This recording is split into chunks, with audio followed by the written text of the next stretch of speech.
Here we are in front of Bradford House, and the reason we're here is this is the home of John Rosser when he came to school in 1928. John came with his brother, Dennis, and after Bradford House, he moved to Sheffield House. He was here for 4 years, and importantly, he gave us a ring a few months ago and told us that he turned 100. The interesting thing was he knew our founder, so he was here with Mr. Young, and he remembers the kindness of Mr. Young and life here on the hill. We were so excited to hear his story that Mark Huckle and Nick Seward, our headmaster, and I drove down to a town near St. Albans off of the A5, and we paid a visit. So that's what this is all about.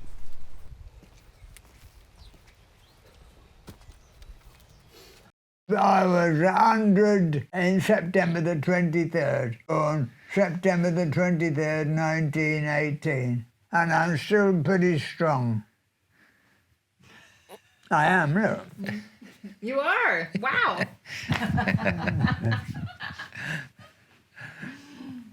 You are. Yeah. I was born in Leeds. I lived in Scarborough. Scarborough was a seaside place. I used to play truant from school, and about 4 or 5 o'clock I'd go to the police station, and tell him I'm lost. Give him my tea. Mum would come looking for me. Wouldn't you rather as a kid be on the sands than being in school? At school, were you known as John or Jack? John. Yorkie. You and Yorkie. Everybody has a nickname at King. Yorkie. Yeah. Because I was born in Yorkshire. Yeah, so Baring Young, what do you Yes, remember? I did. He was quite tall. He's not quite as tall as Colin, my son, and slightly stooped. And a very, very kind gentleman. He used to greet every boy, and the little ones would sit on his lap, and he'd treat him like a father. He died when he was 78, and up in the chapel, there's something to him, you know. Which house were you in, I John? was in Sheffield, Uh-huh. at Sheffield, and he used to have to weed the path, clean the swirl bucket out, and you know how I did it? A knife. Took me about an hour and a half to... I didn't know anything about soda in those days. And for punishment, go without your cake on a Sunday. It was self-contained. Yeah. That's Bradford. Haven't you got any of Sheffield? There's one here, John. That's Oh, Sheffield. yeah. And this one's Sheffield as well. You know, they don't build buildings like this now. They do don't. Absolutely. It lasts hundreds of years. Well, they have done, haven't They have, yeah, they look the same. they? Yeah. But now they charge £30,000 to go there. Well, he's the Have headmaster. you been there? I'm the headmaster. I'm the headmaster. Are you? Yeah, I am. Yeah. This is 7, Yeah. Then there's a house there, next door. called Greenwich. Between the two houses there's a path leading to the left, a fir tree with a hunk on it, a small branch coming out in two, and I buried a cigar box with a collection of eggs in it. How did you first arrive? Did you come by train? Me and my brother were put on the train with a label and address on us and put us out at Banbury. Banbury Causeway, ladies on a white horse. Have you ever heard of it? Yes, I have. Yes. I don't know whether it's Banbury or Chippy Norton. And somebody met us from Kingham Hill Right. and took us there. Yeah.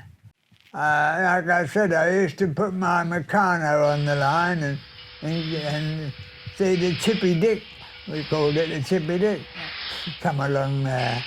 It was a small train. In those days, they had lots of small trains for small rural villages, Yeah. things like that. Yeah. Do you remember chapel? Yeah, I remember the chapel. Did you have services? Yeah, What were they like? quite good. We got different people come, Yeah. mostly foreign missionaries, come to the chapel. And on the Sunday, we had Eton collar and a bow tie. Yeah. But I like the one that said, coconut belong no grass. Same as me, look. I've accidentally got old. One of the sermons was, behold, a basket full of summer fruit, about people being rosy and red on the outside and rotten on the inside. At a harvest festival and Christmas time, they would cut a lot of holly and fir trees and holly with berries on and a big rope, and they'd tie it all and it'd come out of quite a big bundle going all round the chapel. I think it was me and Johnny Waldock took the boots to the cobblers and went scrumping in Cookie's orchard. And the policeman chased us on foot. He didn't catch us. Instead of going back the way we came, we could go a long way round. And these bloody apples were shaking all out and leaving a trail behind, saying the finish we didn't get any apples. And we used to get a cammy come. That means a tramp. Because after the Boer War, there was a lot of people made homeless and a lot of soldiers come out and got nowhere to go.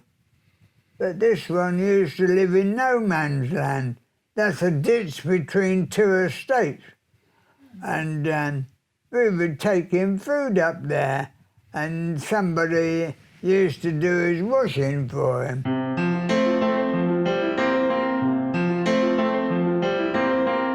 You told me that rugby was better than football. It is. Football's a game for hooligans. Oscar Wilde said that, he ought to know. Said it's a game for hooligans played by hooligans. They had some very good cricketers. And one fella about from here to there, he said, I can give you sixpence if you can catch this ball. And he tossed it to me, and I caught the wrong one. You saw two. It's called a googly. Yeah. And being as I was left-handed batsman, I was Dolly Push. I was a left-hand batsman. I wasn't very good, but we had one fella, I forgot his name, but he used to just poke, poke, poke, poke, poke. Ernie Lovegrove, who's buried next to Mr. Young in Dalesford, was a slogger. Yeah. Did you learn to swim at Kingham? Yeah, we laid on a bench, about a foot, like a big form, and were taught to swim. Taken down the open swimming bath, George Bond, and a big pole, not a big pole, like a broom pole, with the tape around it and round your waist after doing that in the open. And eventually, when they thought you could, and I hated George Bond, he was so strict, and I swam this 55 yards and just about collapsed on it. It was sheer, to get out of it, I didn't like the fact. When I met him later on, he was quite a nice fella. So this is the Bible. Yeah. Oh, yeah. Right? Yeah. Do they still give these out? We do, yes. Yeah. 2 Timothy. Thou therefore endure hardness as a good soldier of Jesus Christ. Yeah. And that was in 1932 he wrote that then. Yeah. When he left. Yeah. Wow. And when we left, we were given a Bible, a new suit, and come from Halifax. Yeah. But I didn't go back because My mother was a not very nice woman. Yeah, I went to Latimer House. Yeah. I ran away from home, Yeah. left her, and she tried to apologise. But you can't take back the spoken word. All the apologies in the world. And like I said, I went to Latimer House, and Mr. Lamb was there, and I said to him, I was in Sheffield House, and they gave me a life there, and you stayed there till you were confident enough to work. Shall I compare thee to a summer's day? Thou art more lovelier. The rough winds do shake the darling buds of May, and the summer leaves hath too short a stay. Smooth on Valentine's Day. Do you know who wrote that? No. Who? Shakespeare. Oh, Yeah. yes.